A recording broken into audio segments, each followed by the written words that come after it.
Andrés Ciro dice lo siguiente: en relación a la película argentina 1985, ¿por qué en Chile no se pudo hacer lo mismo?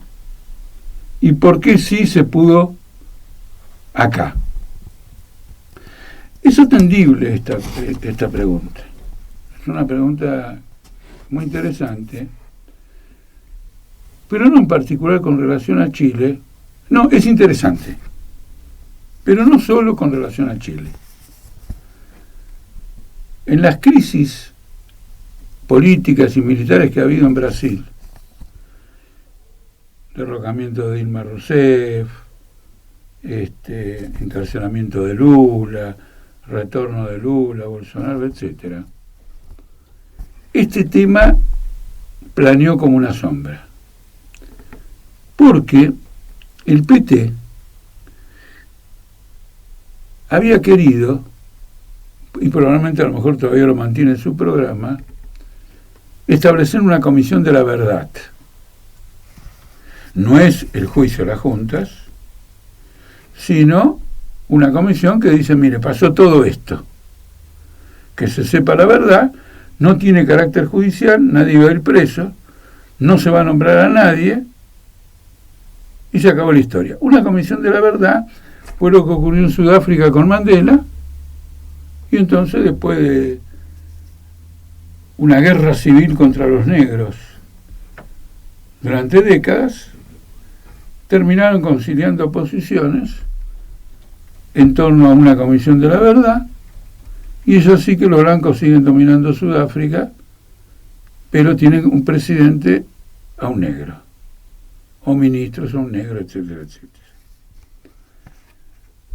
Entonces esta comisión de la verdad de Dilma Rousseff es esgrimida por muchos analistas como una de las causas principales que llevaron al derrocamiento por parte del Parlamento brasileño de Dilma Rousseff y de la hostilidad hacia Lula. Y el tema parece reaparecer ahora. Es decir, que por mucho menos que un juicio a las juntas, en Brasil hay una crisis todavía. En Brasil, en el año 1988, se reunió una asamblea constituyente, que prácticamente no tocó el tema de los asesinatos de la dictadura militar y por lo tanto equivalió a una especie de autoamnistía, no de una autoamnistía, sí, de una amnistía a los militares por parte del mayor órgano democrático que ha existido en la historia de Brasil como una asamblea constituyente. Por lo tanto, el tema tiene su pertinencia, pero tengo la impresión que Andrés Ciro sobrevalora el juicio a las juntas. Porque el juicio a las juntas pretendió encapsular en las juntas militares la totalidad del proceso de la dictadura, del genocidio, etcétera, y más allá de eso, del endeudamiento externo, del proceso de económico, de entrega, de represión a los trabajadores, etcétera, etcétera. Es decir, le hacemos un juicio a las juntas y el asunto queda cerrado.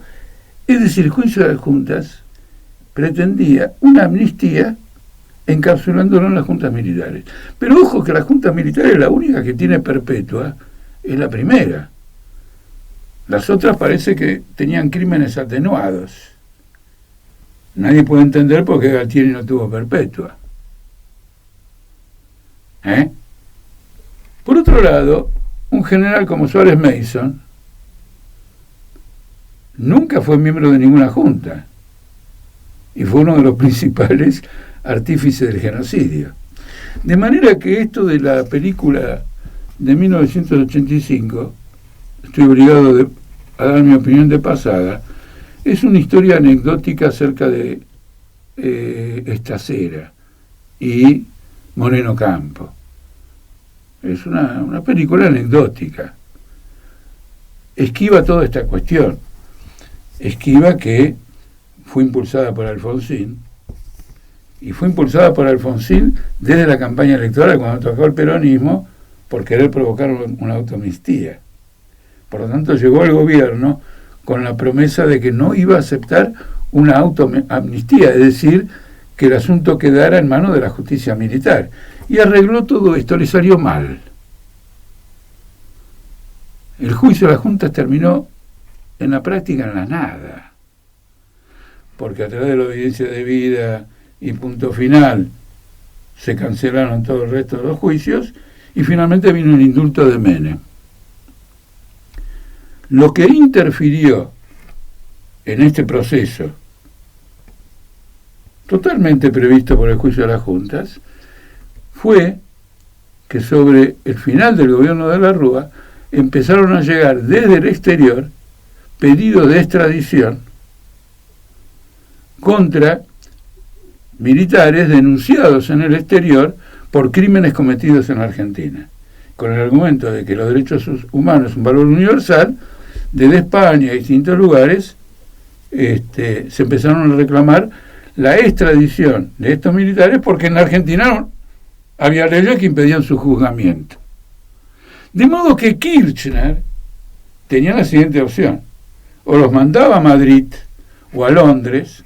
No nos olvidemos que en Londres Pinochet estuvo en Cana un año, en un viaje que hizo como jefe de gobierno.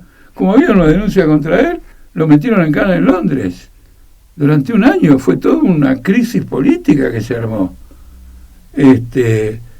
Entonces, Kirchner dijo, no puedo, no voy a firmar. El presidente de la República en Argentina es el que autoriza la extradición una vez que la justicia la hace viable, ¿no es cierto? Necesita la firma del presidente. Y la justicia ya había hecho viable todo eso. Entonces, de la Rúa no la autorizó, bueno, terminó cayendo, a lo mejor la autorizaba si no caía. Entonces, Kirchner dice, ¿cómo zafo de esto? Vamos a juzgarlos. Entonces mandó derogar en el año 2004. La dictadura se fue en 1983. 20 años después. Mandó derogar estas leyes para que la justicia del exterior ya no tuviera razones para reclamar la extradición. Con la idea de que finalmente el proceso judicial iba a estar bajo control del gobierno y de una justicia y lo iban a alargar, manejar, etcétera, etcétera. Parte de todo esto fue la decisión de la Corte Suprema de dictar el 2x1 y liberar una cantidad de militares, lo que provocó la irrupción de 500.000 de personas en las calles en el lapso de 48 horas y en la derrota más grande de la Corte Suprema que se puede imaginar, porque una Corte Suprema no puede echarse atrás de un fallo. Ya está, es la última palabra. Ahora lo dicen con estos líos judiciales con Cristina. Esa es la última palabra. Bueno, la última palabra, las pelotas. Con 500.000 personas en la calle, la Corte Suprema tiene otra palabra después de la última palabra. Entonces tampoco hay que llevar todo este extremo. Finalmente, en la pregunta falta lo esencial, que es que las Fuerzas Armadas argentinas fueron derrotadas en Malvinas. Y en Malvinas cometieron también atropellos contra los derechos humanos, contra los soldados. Es decir, que el paquete que recibió Alfonsín era una bomba atómica, que él dijo la arreglamos con el juicio a las juntas. Esta es la verdad de este proceso. En los demás países evitaron llegar a ese extremo y en algunos que evitaron llegar a este recurso del juicio a la Junta o algo parecido, la crisis todavía sigue abierta. Y es instrumentada políticamente según lo que va pasando con los gobiernos. Mientras el gobierno de Lula y de Dilma Rousseff gobernaban con un ascenso económico, cumpliendo con el FMI, fenómeno. Cuando entró en crisis, recesión y un montón de problemas y quisieron pegar un fuerte viraje en la política económica, la voltearon con el apoyo de las Fuerzas Armadas, que a su vez estaba en contra de este tema de la verdad. Y ahora el problema de la Comisión de la Verdad vuelve a plantearse en este periodo que va de la elección de Lula a su asunción en el gobierno. Y ya está provocando escaramuzas con los militares.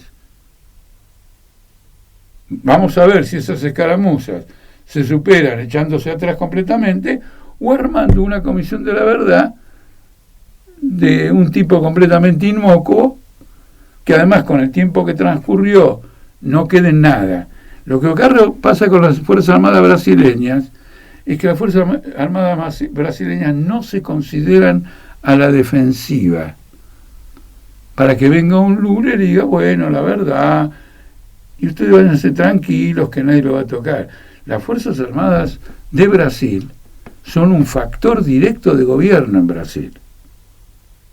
Los gobiernos civiles, después del golpe contra Dilma Rousseff, tienen que consultar a las Fuerzas Armadas sobre el rumbo político que adopten.